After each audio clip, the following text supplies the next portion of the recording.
Finalmente chegou a hora da gente conversar sobre a terceira temporada de Bridgerton. Mas só sobre metade da terceira temporada, porque só 4 dos 8 episódios chegaram hoje na Netflix. Eu tive a honra e a sorte de receber esses 4 episódios pra assistir antes. Isso me ajudou muito, porque eu estou viajando, quem me acompanha nas redes sociais sabe disso. Então estou aqui em outro país, nos Estados Unidos, gravando esse vídeo do meu quarto no dia 13 de maio. Pra vocês, a quarta temporada estreou no dia 16 de maio, numa quinta-feira, e chegaram os 4 episódios. Então eu queria agradecer a Netflix pela parceria de sempre. Bridgerton foi a primeira série da Netflix que eu recebi pra ver antes, lá na primeira temporada em 2020. Então é uma série que eu amo cobrir e uma série que eu gosto muito, que eu tenho um carinho muito grande. Nesse vídeo a gente vai conversar sobre a terceira temporada com spoilers, sobre os 4 primeiros episódios da terceira temporada com spoilers. Eu tenho muitas coisas pra dizer, então peguem uma pipoca, peguem uma aguinha, um café, um negócio e fiquem aqui comigo. Pra quem não me conhece, eu sou a Mari, eu falo de entretenimento no YouTube, falo sobre música, séries, filmes e outros assuntos. Então se você se interessa por esse tipo de conteúdo, já aproveita, se inscreve aqui no meu canal, tem muitos vídeos sobre Bridgerton, especialmente nessa terceira temporada, tem muitas ideias de vídeos marinando no meu cérebro, então vão ter vários conteúdos pra vocês. Então se inscrevam, deixem um joinha nesse vídeo porque me ajuda bastante. Vamos ao que interessa então? Vamos conversar sobre a terceira temporada de Bridgerton. Essa terceira temporada tá girando ao redor do Colin e da Penélope. Cada temporada de Bridgerton gira ao redor de um dos irmãos da família Bridgerton. Então na primeira temporada foi da Daphne, na segunda do Anthony e agora a gente tem a temporada do Colin. Fora de ordem, né? Pela primeira vez, Bridgerton decidiu não seguir a ordem dos livros da Julia Quinn que inspiraram essa série. Então a gente tá tendo a história do Colin agora. E a história do Colin é com a Penélope, que é uma personagem muito importante dessa série, especialmente porque ela é a Lady Whistledown, que é a pessoa responsável por um jornal de fofocas que sai sempre ali na alta sociedade de Londres. Então a gente já acompanha essa personagem desde o começo. Não é igual nas outras temporadas em que a gente tinha a introdução de interesses amorosos, né? Na primeira temporada todos os personagens foram recém-introduzidos porque era a primeira, mas na segunda a gente conheceu a Kate e aí a história dela com o Anthony começou. Mas aqui, nessa terceira temporada, a gente já tem uma história que ela vem sendo construída desde o começo. Sobre Penélope e Colin na terceira temporada, eu estou muito feliz. Até agora, eu estou muito satisfeita. Eu acho que a série decidiu contar uma história um pouco diferente do livro, mas ainda assim, a gente teve cenas muito marcantes do livro sendo adaptadas pra caberem nesses 4 primeiros episódios. Então, quando eu pensava em cenas que eu fazia questão de ver sendo adaptadas pra televisão, porque eu tinha gostado no livro, 3 cenas me vinham na cabeça. A primeira delas é a cena em que a Penélope lê sem querer ali os diários do Colin, e aí ele corta a mão, ela ajuda ele a estancar o sangue. Essa cena número 1 está nessa temporada. A segunda cena é a cena da Penélope pedindo um beijo pro Colin. Ela quer ser beijada pelo menos uma vez, porque ela nunca foi beijada e ela não quer morrer solteira antes de ser beijada. Essa cena também está na série. E a terceira cena é a cena da carruagem, que é a cena que finaliza a primeira parte da temporada. Finaliza o 4º episódio. Eu acho que Bridgerton soube desenvolver muito bem Penélope e Colin nessa temporada, na minha opinião. Se vocês tiverem opiniões diferentes, deixem aqui nos comentários. Mas, quando a temporada começa, o Colin volta de viagem, ele percebe que a Penélope tá chateada com ele, então pra compensar pela fala que ele teve ofensiva a ela no final da temporada passada, ele se oferece pra ajudá-la a encontrar um marido, porque a Penélope tá decidida a encontrar um marido nessa temporada. Ela não quer ser a solteira, a solteirona que as pessoas esperam que ela seja. Então ele começa a ajudá-la, ele começa a se aproximar ainda mais dela, os dois já eram próximos, mas ele começa a se aproximar ainda mais dela. E ela sempre viu ele de uma outra maneira, mas ele nunca tinha olhado pra ela dessa forma. E aí é muito legal, porque conforme os dois se aproximam e se tornam ainda mais amigos e mais íntimos do que eles eram até aquele momento, o Colin para analisar o que é que importa pra ele, quais são as coisas que importam pra ele. E ele percebe que a Penélope tem um papel, né, tem um significado muito maior na vida dele do que ele imaginava, do que até então ele tinha imaginado. Então a gente vê nessa primeira metade da temporada, aos poucos ele descobrindo isso e aceitando isso. Mas uma coisa que eu gosto muito na temporada é que a Penélope não tá ali se humilhando pelo Colin ou esperando pelo Colin. Claro, ela tem sentimentos muito fortes em relação a ele, sentimentos platônicos até em relação a ele, muito fortes. Mas nessa temporada, ela decide colocar o pé no chão.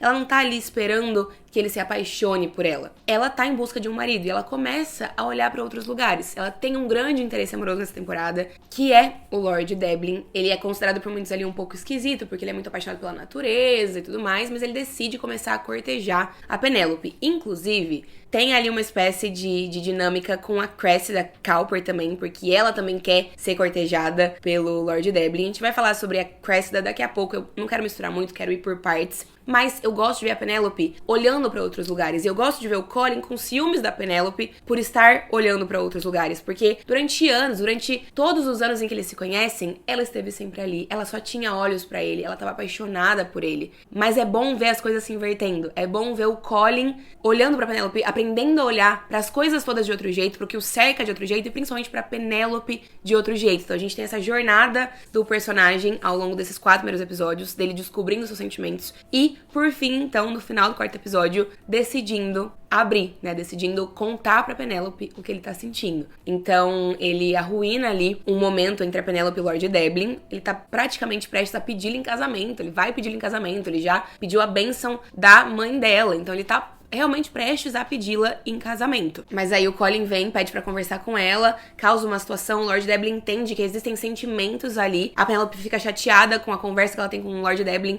Ela fica chateada por ver realmente as chances dela encontrar um marido desaparecendo na frente dela. E ela vai embora e o Colin vai atrás, ele vai na carruagem, ele entra com ela na carruagem. E essa é uma cena que existe no livro de outra maneira, mas é basicamente essa mesma cena. Os dois têm uma discussão aqui, eles entram na carruagem, na mesma carruagem, e aí eles se beijam, e eles não só se beijam, como dividem um momento bastante sensual e sexual ali dentro daquela carruagem. Então essa era uma cena muito icônica do livro, uma cena que eu gosto bastante do livro e que tá aqui, e é muito, muito boa, muito, muito bem executada. A gente vê a tensão dos dois, a gente vê nos olhos do Colin ele declarando seus sentimentos, a Penélope pela primeira vez descobrindo e percebendo que talvez os sentimentos que ela sempre teve possam ser correspondidos, e aí os dois se beijando e tendo uma super química e uma dinâmica bem sensual ali dentro da carruagem. Eu gosto de ver a Penélope como uma personagem desejável, é muito legal a gente ter a Penélope da série, porque no livro fica subentendido que a Penélope ela se tornou mais desejável, mais atraente depois que ela emagreceu. E ela mesma na história justifica que quando ela debutou na alta sociedade, ela não teve muito sucesso porque ela era mais gordinha, porque ela ainda não tinha se desenvolvido como uma mulher mais, né, esbelta. Então isso existe no livro e na série isso não existe. Claro, na série ela compra vestidos mais bonitos, ela arruma o cabelo de um jeito mais bonito, ela fica mais bonita pelas escolhas que ela toma, mas o corpo dela ainda é o mesmo da primeira temporada. Ela é uma mulher mais gorda, ela é uma mulher que não é padrão esteticamente falando, né, quando a gente pensa em padrão de corpo na nossa sociedade, e ainda assim ela tá ali como a protagonista dessa temporada, belíssima, absolutamente belíssima e super desejável, protagonizando uma cena de intimidade muito bonita, muito bem executada. Falando sobre mudanças, vou fazer um comentário e aí vocês digam o que é que vocês acham. Eu acho o Colin super gostoso também. Todos os Bridgerton são lindos, mas toda vez que chega a vez do irmão em questão, né, ele ganha um glow up. Então, o Anthony na temporada 2 ficou ainda mais bonito que ele já era. O Anthony, dos meninos ali dos Bridgertons, ele é o mais bonito. O ator, né? Eu amo o Jonathan Bailey. Sou fã do trabalho dele e acho ele belíssimo. E ele ainda assim ganhou um glow up. Ele já era muito lindo na primeira temporada, mas ele ganhou um glow up ainda maior na segunda. E o mesmo acontece com o Colin, né? Ele tá mais gostoso, ele tá mais sexy, ele tá mais encorpado. Mas eu reparei que ele fez algum tipo de harmonização facial no rosto dele, que às vezes eu olho e eu acho estranho. Que a gente não precisava ter mexido aqui. Mas tudo bem, ele continua atraente. E aí o 4º episódio da 3ª temporada acabou com o Colin pedindo a Penélope em casamento, né? Eles estão ali se pegando na carruagem, quando a carruagem chega, ele toma uma decisão, ele fala, meu Deus, é isso, né? Eu não posso fazer isso com essa mulher, que é super respeitável, que é uma mulher pela qual eu tenho muita consideração e pela qual eu estou tendo sentimentos românticos. Não posso fazer o que eu acabei de fazer com ela numa carruagem e não pedir ela em casamento. Então a gente vai se casar. Porque o Colin, ele é bem prático às vezes também. Então ele pede a mão dela em casamento, mas o episódio acaba e a gente só vai ter a continuação disso daqui a um mês, em junho.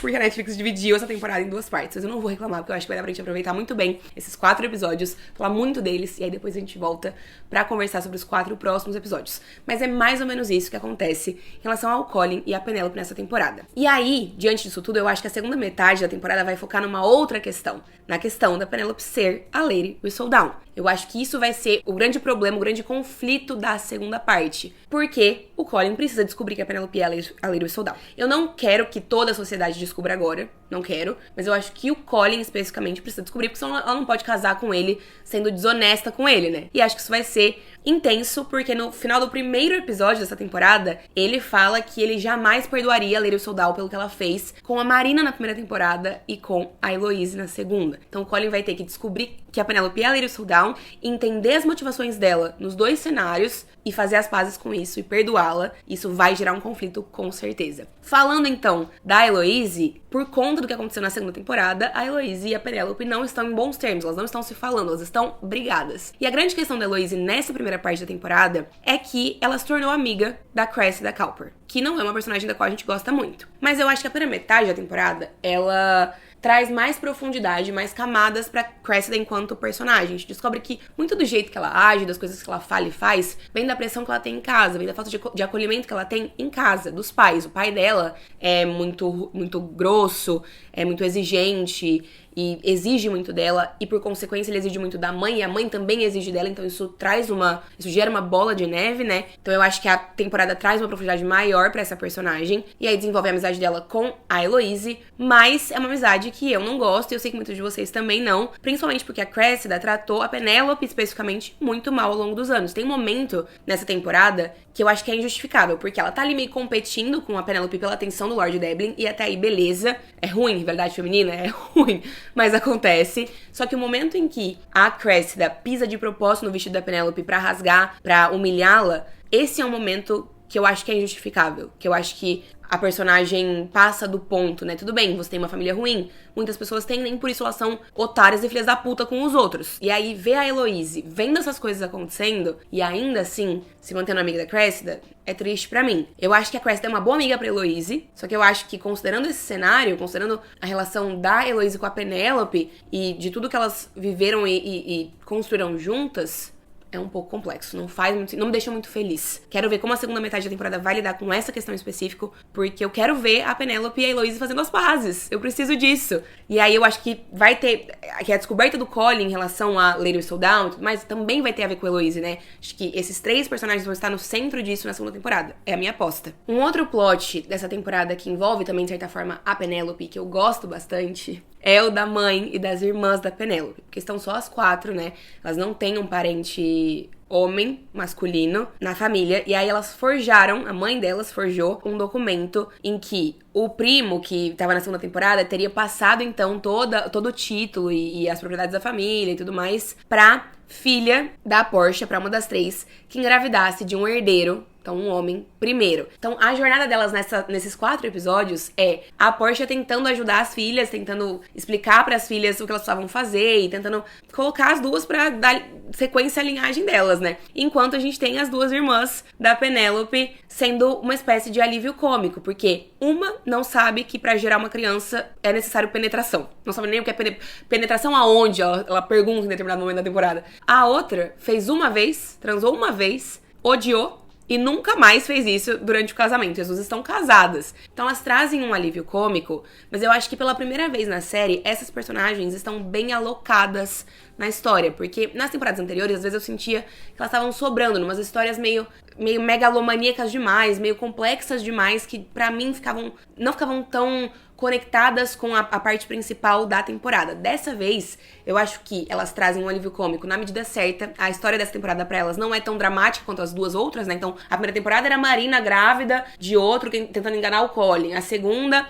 era o parente que tava tentando enganar elas ali também, se aproveitar da situação delas. Então sempre era uma situação dramática, e dessa vez a gente tem um alívio cômico que combina com esses personagens. Então eu acho que foi o tom perfeito pra isso. E obviamente a gente tem uma temporada cuja história gira ao redor da Penélope, então é muito coeso trazer a família dela pro centro dessa história. Então eu gosto de todas essas coisas. Essa é uma temporada, eu acho que entre as 3, pelo menos até agora pra mim, é que tá sabendo dosar melhor os subplots. Então tá, a gente tem a história do casal principal e tem outras coisas acontecendo também. Eu acho que essa temporada tem um ritmo muito bom. A primeira e a segunda, por vezes, eu sentia que a gente tinha um ritmo muito corrido, com muitas coisas acontecendo e coisas que nem sempre se conectavam. Dessa vez eu sinto que as coisas se conectam na maior parte do tempo. Mas tem algumas coisas que, honestamente, não se conectam. E aí eu vou trazer pra gente conversar agora sobre a coisa que mais me incomoda nesses 4 episódios. Quando as gravações pra essa temporada começaram, as divulgações começaram, foi dito que Anthony e Kate seriam parte dessa temporada. Eles vão ser parte dessa temporada, porque o Anthony não vai abandonar sua família, porque são personagens que a gente quer ver de volta, e os atores disseram que estavam muito animados pra continuar contando a história desses personagens, e aí eles aparecem no primeiro episódio e nunca mais. Isso me tirou do sério. Isso me tirou do sério porque eu não consigo entender qual é a dificuldade de dar continuidade pra história dos casais. Não precisa ser, teve um final feliz, pronto, acabou, descarta. Que é o que fizeram com a Daphne e com o Simon. Beleza, em relação a Daphne e o Simon, o ator que faz o Simon não queria voltar pra série pra uma segunda temporada. Então, ok, é ruim, eu ainda acho que é ruim, mas ok. Só que a gente tem o Anthony e a Kate, os atores dos dois estão aqui, eles estão dispostos. Por que não criar uma história pra eles? Por que não se aprofundar nesses personagens? Por que não trazê-los pra dentro do centro da narrativa dessa história? Esses personagens existem, eles são complexos. Não é porque eles já casaram que não tem tantas outras coisas sobre eles que a gente não possa abordar aqui. Isso me deixa maluca. Isso me deixa revoltada. Pelo amor de Deus, por quê? Como assim? Eles aparecem no primeiro episódio, vão nos bailes, nananana, daí a Kate e o Anthony decidem que eles vão deixar a Violet, a mãe do Anthony, tomando conta da família e das funções de viscondessa dela, enquanto o Anthony e a Kate vão prolongar a lua de mel e eles desaparecem. Eles não aparecem nunca mais. Obviamente, eles devem voltar antes da temporada acabar, com certeza. Mas aí o que eu fico pensando é, em paralelo, a gente tem a história dos Mondrick. Então, o amigo do Simon da primeira temporada, o boxeador, e depois dono do bar, né? Abriu o bar na temporada 2. E a esposa dele agora receberam um título de nobreza. Então, eles agora fazem parte da alta sociedade. Porque uma tia distante da esposa dele deu o título e as propriedades e as fortunas pro filho mais velho deles, porque era a única família que tinha herdeiros dentro da família dela. Então agora eles têm um título, então eles começam a fazer parte da alta sociedade. Beleza, queridos, mas ninguém se importa com esses personagens. Me desculpa, eles não fazem parte do que a gente quer ver dessa história. Eles estão desconectados, eles não têm conexão alguma com nada. É uma história que fica solta, que fica em paralelo e que não traz uma coesão, uma harmonia pro todo. E aí, por que não usar esse tempo de tela pra contar a história sobre o Anthony, sobre a Kate, sobre a vida pós-casamento, sobre, sei lá, entendeu? Agora eles estão vivendo juntos, então eles podem ter questões, eles vão descobrir como conviver um com o outro. O Anthony vai descobrir ainda mais da Kate e vice-versa. Tem tanto que podia aparecer aqui. E por que esse descarte de personagens que depois só ficam agindo como figurantes nas temporadas seguintes? Nada disso faz sentido pra mim. Eu não consigo entender. Então essa daqui é a minha maior crítica aos 4 primeiros episódios da terceira temporada de Bridgerton. É isso aqui que eu não entendo. Essas duas coisas.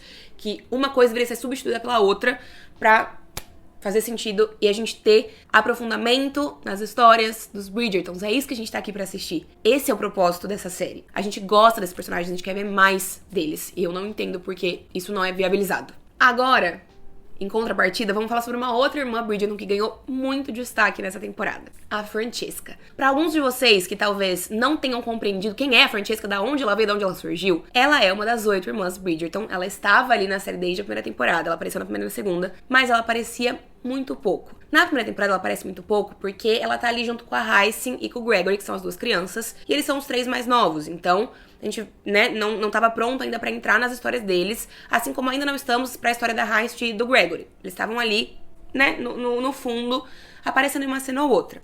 Na segunda temporada, entretanto, a personagem só não começou a aparecer mais porque a atriz que interpretava essa personagem, a Ruby Stokes, estava envolvida num outro projeto. E aí, quando ela precisou tomar uma decisão, ela decidiu priorizar esse outro projeto e decidiu, portanto, não voltar pra terceira temporada de Bridgerton. Acontece que esse projeto foi cancelado, não foi pra frente, ela deve ter se arrependido muito, mas tivemos um recast. Uma outra atriz está interpretando a Francesca a partir dessa temporada. Essa atriz é a Rena Dodge. E aí, a produção da série garantiu que a gente teria uma atriz comprometida com a personagem pra começar a explorar a história dela. Eu gosto muito dessa decisão, mas eu imagino que nem todos vocês vão gostar tanto assim. Eu fiquei pensando que talvez pra quem não sabe quem é Francesca, nunca leu os livros ou não tá muito por dentro do fandom, pra essas pessoas talvez tenha sido um pouco complexo assistir esses 4 episódios e ver tanto tempo de tela pra essa personagem, sendo que até então ela mal tinha aparecido, sendo que muita gente nem sabia quem ela era. Fiquei pensando que talvez não tenha sido tão legal a forma como a história da Francesca foi introduzida.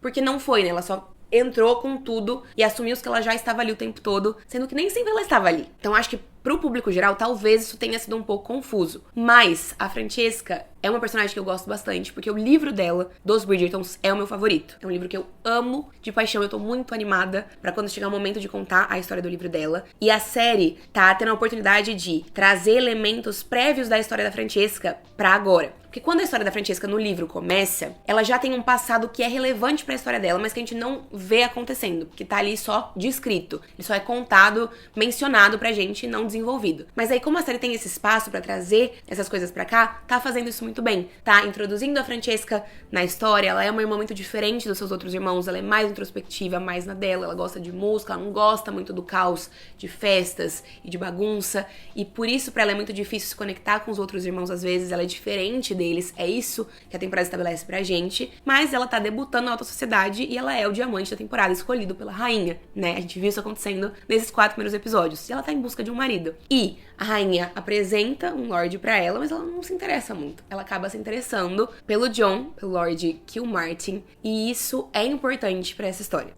Esse interesse entre os dois é importante pra essa história. Quero ver como a série vai desenvolver isso na segunda metade, e aí a gente volta pra conversar melhor sobre isso quando for o momento. No mais, tem 2 outras coisas acontecendo na temporada que eu ainda não sei direito pra onde vão. Uma delas é a visita do irmão da Lady Danbury e o interesse dele pela Violet. Em Rainha Charlotte, a gente viu a Violet pensando sobre como talvez ela estivesse disposta a se apaixonar de novo, abrir o seu coração novamente depois de ter perdido o seu marido, o Edmund, anos atrás. Então talvez a gente veja isso começando a acontecer a partir de agora. Mas a Lady Danbury não se dá bem com seu irmão e parece que existe um motivo muito forte pra isso. Quero saber qual é, quero saber pra onde isso vai. E a outra coisa que eu não sei pra onde vai é o interesse do Benedict o envolvimento, né, do Benedict com a Lady Tilly Arnold, é esse o nome dela, que é uma viúva que apareceu aí do nada também. Então os dois estão ficando, mas também não tem muita substância pra essa história ainda, né? Eles só estão ficando e flertando ali um com o outro, mas não sabemos se isso vai pra algum lugar, se isso vai trazer algum peso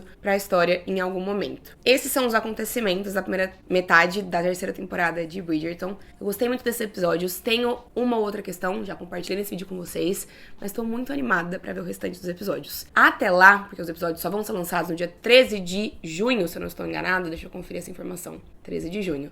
Tem muitas coisas que eu queria conversar sobre com vocês, então eu vou ver se eu consigo desenrolar alguns vídeos pra gente comentar ainda mais essa primeira metade da temporada até a gente ter os novos episódios. E aí o que eu tô pensando pra segunda parte é fazer um vídeo por episódio, um vídeo analisando mais profundamente cada um dos 4 episódios, e aí também um vídeo fazendo um panorama geral sobre a temporada. Me digam o que é que vocês acham dessas ideias. E óbvio, os vídeos de sempre depois vem também, né? Livro versus série, teorias pra 4ª temporada, tudo que vocês já estão acostumados de me ver fazendo por aqui. Então, é isso que eu tô pensando pro YouTube pra gente continuar falando de Bridgerton, tá bem? Me contem as opiniões, os comentários de vocês em relação à série aqui embaixo pra gente continuar essa conversa. E o que é que vocês estão esperando da próxima leva de episódios que vem daqui a 4 semanas, mais ou menos.